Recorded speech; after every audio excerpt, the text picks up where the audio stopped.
Atenção! O programa que você irá assistir é de total responsabilidade de seus idealizadores. Demais TV, uma TV séria, feita pra você.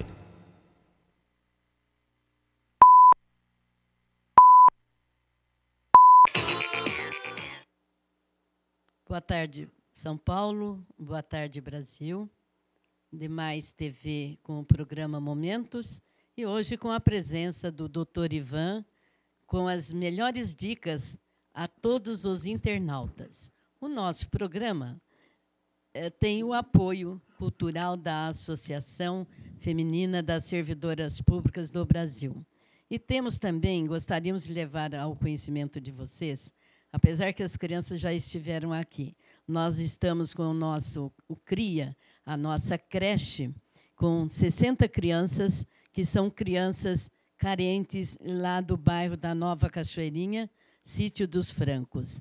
Estamos, então, com as crianças na nossa creche, com assistência em tudo assim que eles necessitam.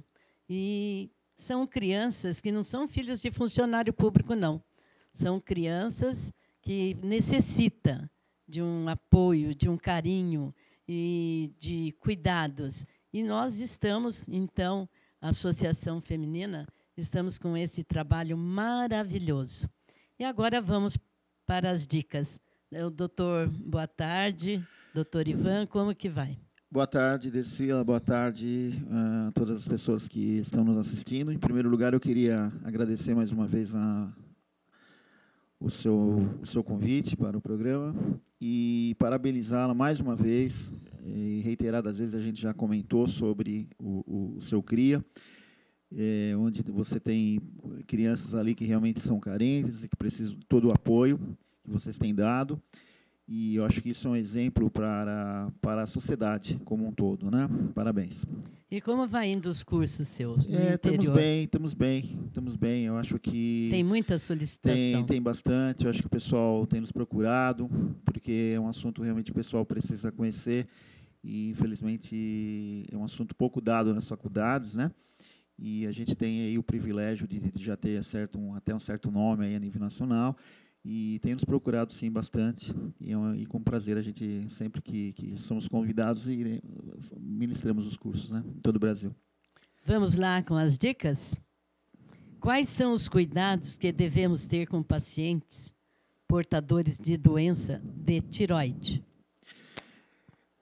Na verdade, é assim, ó, a tireoide, na verdade, ela é uma glândula, né? E ela tem um hormônio, na verdade, ela tem um hormônio que controla a tireoide, que é chamada tiroxina. E todo indivíduo que tem ou hiperpara ou hipoparatireoidismo, na verdade, ele é controlado pela tiroxina. E a tiroxina, ela depende do iodo. E onde temos iodo? No sal. Então, é até um assunto interessante, porque tem muita gente que fala assim, poxa, a gente não deve comer muito sal, e o brasileiro come uma quantidade exagerada de sal. Acredito que 6 a 7 vezes mais do que a Organização Mundial de Saúde recomenda. O brasileiro come muito sal. E a gente sabe que o sal retém líquido, e um dos motivos da pressão subir é a retenção de líquido. Tanto é verdade que o indivíduo, por exemplo, toma diurético exatamente para perder o líquido, perdendo o sódio, a pressão cai. Então, o que acontece? Ao mesmo tempo, se você não come sal, você tem pouco iodo. O sal é necessário. Necessário. Então, na verdade, tudo em exagero não é bom, né? Então, essa coisa, não como nada de sal, não como nada de açúcar, não como nada, sabe? Então, isso não é bom. Por quê? O sal faz mal em quantidade exagerada? Sim, porque geralmente a pressão vai subir. Agora, não é também para todo mundo que o sal sobe pressão. Enquanto cada caso é um caso. Por exemplo, se os rins estiverem normais, geralmente o sal não tem esse poder de fazer hipertensão na pessoa. De uma forma geral. Tá? Agora, ao mesmo tempo, se ele não come nada de sal, você prejudica a tireoide. Por quê? Porque a tireoide depende da tiroxina, que é o hormônio da tireoide, e a tiroxina depende do iodo. Iodo tem no sal. quer dizer que é uma coisa que Não é verdade? não Então, podemos você vê, ficar sem o sal. O organismo, então, é uma coisa muito complexa, né? Então, se uma pessoa, por exemplo, vai ao consultório odontológico, que é o nosso foco maior, né? Vai ao consultório e essa pessoa tem um problema de tireoide, o que a gente tem que se preocupar, eventualmente, para as pessoas que têm o problema de tireoide, ou mesmo os profissionais que eventualmente possam estar nos ouvindo, o mais importante em relação a isso é a questão da taquicardia. Tá? Então, geralmente, as pessoas que possuem problemas nesse nível, o mais importante que a gente tem que tomar mais cuidado é, eventualmente, com as taquicardias. Tá certo? Mas cuidado assim, como? Por quê? Porque, na verdade, o que acontece com a taquicardia? A taquicardia, ela, na verdade, é o seguinte, Dercila, vamos explicar que isso é um pouquinho complexo. O coração, ele é um músculo que se contrai ritmicamente para enviar o sangue. Então, leva oxigênio e traz CO2. Tá? Então, o que acontece? Esse músculo, para funcionar, ele precisa de vários elementos, que é o sódio, o potássio, o cálcio, a miosina, a actina, enfim. São vários elementos para funcionar o músculo de uma forma normal. E o batimento cardíaco acontece numa região do coração chamada nó sinoatrial. E o interessante é que o nó sinoatrial, se você pegar o coração aqui, ó, o nó sinoatrial é aqui, que é onde começa, que a gente chama de marca-passo cardíaco, onde começa o batimento, onde é o início do batimento. Apesar de que o que bate, na verdade, é uma coisa tão interessante, que o nó sinoatrial é aqui, mas o que bate, na verdade, é a ponta do coração. A ponta? A ponta do coração. Mas por que a ponta? Então, porque é a ponta que bate. A ponta é que recebe, na verdade, através das fibras. Que todo o fluxo Isso, do as sangue. fibras, tem umas fibras também, chama fibras de Purkinje, né? Então, o que bate é a ponta. Quando a gente sente o coração a palpitar, que a gente chama isso de taquicardia. Você tem a taquicardia e a bradicardia. Então, quando o coração bate mais forte, a gente chama de taquicardia. Por exemplo, o cara tem 110 de batimento, taquicardia. Né? Ele tem um batimento muito fraco, por exemplo, tem 60 batimentos, então ele tem um bradicárdico. Agora, tem pessoas que têm taquicardia emocional. Tá? Então, ele está emocionado por algum motivo, o coração realmente dispara. É normal. Mas tem aquela taquicardia que não é fisiológica, não é normal. Por exemplo, tem pessoas que o fato só de ir no dentista, o coração já fica bum, bum, bum, acelerando. É um medo, É o medo, né? O medo. Ou então fica no aguardo de uma ligação, de um contato, e pá, então o coração dispara. Isso é taquicardia. Até certo ponto fisiológica, porque derivada do emocional. Tá?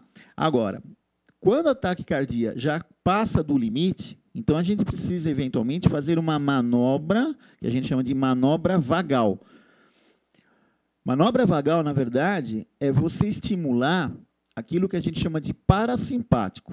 Então, eu vou explicar assim, bem facinho. Simpático acelera. Parasimpático, é só lembrar, desacelera.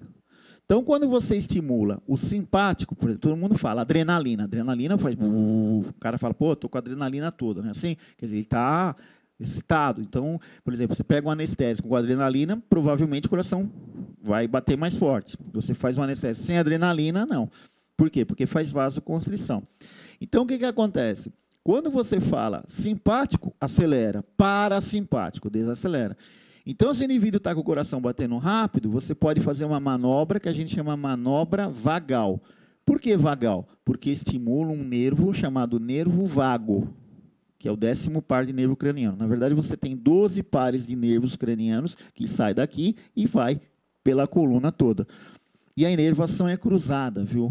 Essas coisas são interessantes saber. Por isso que, às vezes, a pessoa tem um problema do lado direito e fica... por exemplo, com paralisia do lado esquerdo, porque é cruzada a inervação, entendeu? Aí atinge o nervo, isso, então, atinge o outro lado. Então, quando você fala em parasimpático, você está falando no 10º par de nervo, que é o nervo vago, e quando você estimula esse nervo vago, você faz, na verdade, uma manobra vagal, porque o nervo chama vago, e aí você faz o coração bater mais lentamente. Então, por exemplo, você pode, por exemplo, fazer isso aqui, ó. Isso chama compressão de globo ocular. É uma manobra vagal. Então, por exemplo, a pessoa está com taquicardia, é lógico que isso aqui, a grosso modo, viu? Não é todo mundo agora começar a ficar, qualquer taquicardia, começar a ficar apertando os olhos, não. Isso aí é mais para profissional, que tem conhecimento, né? Ou se for fazer com critério. E principalmente pessoas, evidentemente, por exemplo, uma pessoa idosa não pode fazer isso. Por quê? Entendeu? Porque o idoso ele já tem um problema próprio do idoso, né, em relação aos olhos, né? Os desgastes. Isso, os desgastes fisiológicos normais, né? Então tem todos os problemas já normais da própria idade. Então uma pessoa assim, acima de 70 anos, 75 anos, a gente deve evitar esse tipo de compressão, que é chamada compressão de globo ocular. Não pode fazer Não isso. deve fazer. Tá? Outra coisa, por exemplo, e pessoas, evidentemente, que têm problema nos olhos, né? E que usem lente, evidentemente. Agora, uma compressãozinha leve, uma pessoa que não tem problema algum, que tem uma idade compatível, não há problema. Agora, vai sempre resolver? Não. Alguns casos sim, alguns casos não. Medicina, de uma forma geral, não é matemática, né, Dercila? Não é 1 e 1, 2. Alguns casos resolve, outros casos não. Agora, isso é um tipo de manobra, tá? Que você pode fazer. Outro tipo de manobra é isso aqui, ó.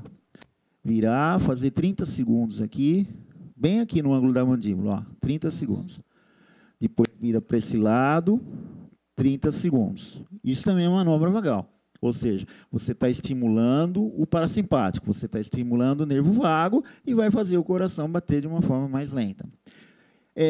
Sempre dá bons resultados? Algumas vezes sim, algumas vezes não. Depende de cada caso. De cada caso. Outra coisa que é importante lembrar, é que muitas vezes a pessoa pode estar vendo e falar, eu estou tendo taquicardia, eu vou fazer agora. Tá? Tudo bem. Só que não faça junto, tá? Concomitantemente, simultaneamente. Não. Aqui e aqui. Isso é perigoso. Poder fazer aqui e aqui junto. Aqui, depois aqui. Porque você pode diminuir o fluxo para a cabeça. Sim. Entendeu? Por quê? Porque na entrada do cérebro tem uma bifurcação chamada circuito de Willis. Circuito de Willis porque foi o Willis que descobriu. Então, esse circuito de Willis, na verdade, com o passar do tempo, o vaso sanguíneo vai ficando menor, entendeu, Dercila? Pela aterosclerose. Vai acumulando o vaso que era assim, vai ficando assim, ó, com o tempo. Porque colesterol, triglicéridos, gorduras, né? Vai diminuindo o calibre, que é um dos fatores, por exemplo, dos problemas cardíacos. Né? Então, o que acontece? A entrada do cérebro, às vezes, tem essa bifurcação, que a gente chama de circuito de Willis. E esse circuito de Willis faz com que o fluxo para a cabeça vá diminuindo. Entendeu? Então, é por isso que não deve fazer simultaneamente aqui e nem aqui. E outra dica. Isso também, nenhum tipo de manobra dessas a gente deve fazer com pessoas idosas, tá? Por quê? Não deve. Exatamente porque, ao menos que ela não tenha sopro, tá? Só que aí é evidente que complica demais, né? Ao menos que ela não tenha sopro. Quer dizer, se você pegar o estetoscópio e perceber que o batimento dela... Porque o que é o sopro? O sopro é um barulhinho que o coração faz, ele faz... Sopro. Tá? Muita gente já ouviu falar em sopro. O sopro significa que o coração, quer dizer, porque o vaso sanguíneo, ele tem dois tipos de fluxo, entendeu? Ou ele é fácil, a gente chama linear, quando é fácil, ou ele é turbulento. Lembra, avião, não é turbulência? Faz isso. Então, é isso. Isso é uma turbulência. Então, quando o fluxo é turbulento, a gente no estetoscópio, a gente percebe. É por isso que é importante o dentista também, né, sentir o batimento cardíaco antes do início do tratamento. Se o coração dele bate normal. Tum, tum, tum. Ou não. Tum, tum, sopro. Opa. Vai para o cardiologista dar uma olhada. Ah, doutor, mas eu tenho um problema cardíaco? Não, imagine, eu só estou te indicando para você passar para lá, para dar uma olhada. Por quê? Porque o sopro, muitas vezes, pode significar algo até de muito sério. Significar, inclusive, endocardite. Isso é uma coisa que a gente tem que tomar um cuidado extremo. Entendeu? A endocardite, porque a gente chama de endocardite infecciosa. Então, o dentista, ele é hoje o profissional, um dos profissionais que mais tem chance de indicar. Por quê? Porque ele tem um contato muito estreito com o profissional, com os pacientes. Então, é importante sentir para ver se o indivíduo tem sopro, entendeu? Se sentir que tem aquele mandar para o cardiologista. Agora, qual é a diferença? Porque no interior, a gente vê muitas pessoas com papo. Aquele papo é tireoide? Não, aquilo é bócio, né, que a gente chama. Ah, é bócio. É bócio, entendeu? É realmente um dos sinais aí dos problemas da tireoide. O que podemos fazer quando temos palpitação, arritmias, palpitações, né? Na verdade, é isso que eu acabei de falar. A arritmia na verdade, porque quando você fala arritmia, é exatamente essas manobras que eu falei. A arritmia é diferente de disritmia. Quando uma pessoa, por exemplo, tem uma arritmia, ele tem uma arritmia cardíaca. Quando ele tem disritmia, ele tem uma disritmia cerebral. É por isso que no cérebro tem também aquilo que a gente chama de marca-passo cerebral, que é chamado tálamo. O tálamo é uma área dentro do cérebro que é o marca-passo cerebral. E o nó sinoatrial é o marca-passo cardíaco. Então, na verdade, eles comandam até certo ponto. O tálamo, a disritmia, e o nó sinoatrial, a arritmia. E a arritmia na verdade, isso que a gente já comentou, né? Quando é para mais é taquicardia ou taquiarritmia, e quando é para menos é bradicardia. É importante também lembrar, Gil, que tem pessoas que têm bradicardia fisiológica, normal. Isso é muito importante saber. Por exemplo, se o indivíduo joga futebol, tá? Joga bola, ou é atleta, por exemplo, o Pelé tinha 45 de batimento. 45? 45, onde o normal, vamos dizer assim, é 72. Ele tinha 45. Nossa. Atleta bem treinado, por exemplo, esse Neymar, provavelmente vai ter 45, 50. Mas é normal? É normal, 45? Por quê? Porque ele tem um coração treinado, ele tem um físico treinado, né? Então, na verdade, esse coração consegue bombear o sangue com um batimento menos acelerado. Entendeu? E é importante também que se diga, viu, Dercila, principalmente para os profissionais que eventualmente possam estar nos assistindo, que tem muita gente que liga muito para taquicardia. Tem muita gente que liga muito para a pressão alta. Quando, na verdade, a gente tem que ligar muito quando o indivíduo tem bradicardia. Mas como que ele descobre? Descobre porque ele tem que fazer o exame físico. Ah, sim. Não é simplesmente abrir a boca e ver se tem cárie. Ou ver se tem problema de gengiva, ou se não tem dente, se põe prótese, não. Você tem que olhar a pessoa holisticamente, de uma forma globalizada. É por isso que é importante sentir se tem gânglio, observar o pulso, ver se o pulso está batendo fraquinho. Se, por exemplo, se você tiver uma pessoa que está com batimento no consultório de 50 batimentos, né, e está com uma pressão super baixa, para ela, porque pressão também é muito relativo, a pressão está baixíssima para ela, e o pulso está fraquinho, você pode desenvolver até uma parada cardíaca dentro de uma cadeira odontológica. Não diga.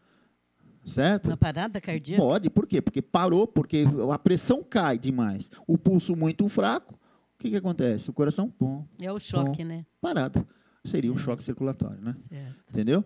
Então, essas coisas, essa coisa de auscultar o coração, observar pulso, observar a pressão arterial, né? E outras coisas mais que a gente eventualmente possa estar falando, são fundamentais para um tratamento odontológico, né? Uma coisa que a gente fala muito em curso, que a gente observar coisas que muitas vezes as pessoas não ligam.